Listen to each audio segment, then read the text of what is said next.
என்ன பண்ணியிருக்காரு அப்படின்னா ஒரு ஆட் வந்திருக்கு. என்ன ஆட் அப்படின்னா, இந்த மாதிரி நாங்கள் கால் பை சர்வீஸ்க்கு ஆள் எடுக்கிறோம். ஸோ நீங்கள் வந்து டெக்ஸ்ட் பண்ணலாம். இது எது இருக்கும் அப்படின்னா பர்சனலைஸ் அப்படின்னு சொல்லி ஒன்று இருக்கும். ஸோ அதில் தான் இது இருக்கும்.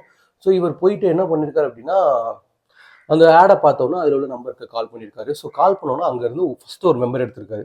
ஸோ எடுத்தவொன்னே என்ன சொல்லுறாரு அப்படின்னா, நீ என்னன்னு சொல்லுங்க அப்படின்னா, இந்த மாதிரி நான் வந்து உங்கள் ஆடு பார்த்தேன். ஸோ எனக்கு இந்த மாதிரி இந்த ஜாப் வேணும் அப்படின்ட்டு இருக்காரு. ஸோ என்ன ஜாப் பார்த்தீங்க அப்படின்னா கால் பை ஜாப். ஸோ இவர் உடனே ஒரு அட்ரஸ் எங்கே, ஆதார் கார்டு எங்கே, இவர் ஃபோட்டோ எங்கே அப்படின்ட்டு எல்லாத்தையும் வாட்ஸ்அப்பில் வாங்கியிருக்காரு.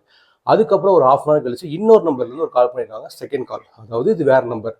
ஸோ கால் பண்ணிட்டு நீங்கள் இந்த மாதிரி 2000 பே பண்ணணும். பே பண்ணால் தான் நாங்கள் உங்கள் நேம் லிஸ்ட்டை ஆட் பண்ணுவோம். ஸோ ஆட் பண்ணிவிட்டு அதுக்கப்புறம் தான் உங்களுக்கு நாங்கள் எங்கே வரணும், என்ன, எந்த ஆள் எல்லாமே உங்களுக்கு ஃபோட்டோ நாங்கள் ஷேர் பண்ணுவோம். நீங்கள் அங்கே போய் சர்வீஸ் அட்டன் பண்ணிக்கலாம் அப்படின்னு சொல்லியிருக்காங்க. ஸோ இவர் என்ன பண்ணியிருக்காரு அப்படின்னா, சரின்னு சொல்லிட்டு 2000 தானே அப்படின்னு சொல்லிட்டு 2000 பே பண்ணியிருக்காரு. ஸோ அதுக்கப்புறம் கொஞ்சம் கழிச்சு கால் என்ன பண்ணியிருக்காங்கன்னா, இன்றைக்கே உங்களுக்கு சர்வீஸ் இருக்குது, நீங்கள் வந்து கோயம்புத்தூர் கிளம்பி வரணும் அப்படின்னு சொல்லிட்டு இவரை கோயம்புத்தூருக்கு கிளம்பி வர சொல்லியிருக்காங்க. ஸோ அங்கேருந்து இவர் என்ன பண்ணியிருக்காரு, மேட்டுப்பாளையத்துலேருந்து கிளம்பி கோயம்புத்தூருக்கு வந்துட்டார்.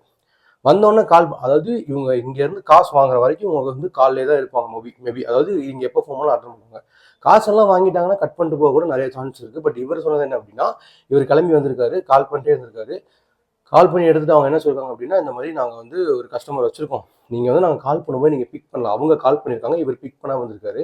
உடனே அவருக்கு அவர் ஆசையை காட்டுறது, கால் பண்ணிவிட்டு இந்த மாதிரி நாங்கள் இன்னொரு கஸ்டமர் எங்களுக்கு வந்திருந்தாங்க, ஸோ அந்த கஸ்டமருக்கு வந்து நாங்கள் இன்னொரு ஆளை மாற்றி விட்டுட்டோம் நீங்கள் ஃபோன் அட்டன் பண்ணதுனால அப்படின்னு சொல்லி இவருக்கு இன்னும் கொஞ்சம் ஆசை.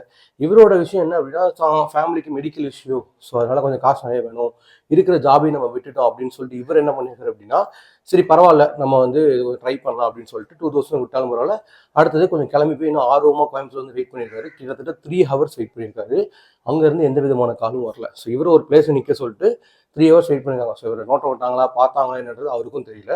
ஸோ 3 hours கழிச்சு திருப்பி ஒரு கால் பண்ணி என்ன சொல்லியிருக்காங்க அப்படின்னா, இந்த மாதிரி எங்களுக்குன்னு நாங்கள் நிறைய பழக்கம் வச்சுருக்கோம். ஸோ அதில் ஒரு மெடிக்கல் ஷாப் இருக்குது. இந்த மெடிக்கல் ஷாப் போயிட்டு நாங்கள் சொல்கிற கிட்டு, நாங்கள் சொல்கிற காண்டம், நாங்கள் சொல்கிற இதெல்லாம் நீங்கள் வாங்கிட்டு வரணும் அப்படின்னு சொல்லிட்டு ஆல்மோஸ்ட் ஒரு 10,500 ஆகும் அப்படின்னு சொல்லிட்டு இவருக்கு மைண்ட் வாஷ் பண்ணியிருக்காங்க. ஸோ இவர் மைண்ட் வாஷ் பண்ணோன்னே இவர் என்ன பண்ணியிருக்காரு அப்படின்னா, இவருக்கு ஒரு டவுட் வந்திருக்கு. முதல்ல 2000 கேட்டாங்க, அப்புறம் 10,500 கேட்குறாங்க. என்ன பண்ணுறதுன்னு தெரியாமல் இவர் யூடியூப் எடுத்து சர்ச் பண்ணி பார்த்துட்டு நம்ம வீடியோ வந்தோன்னே அதில் நம்ம நம்பர் இருக்கணும்னு கால் பண்ணி நமக்கு பேசினார்.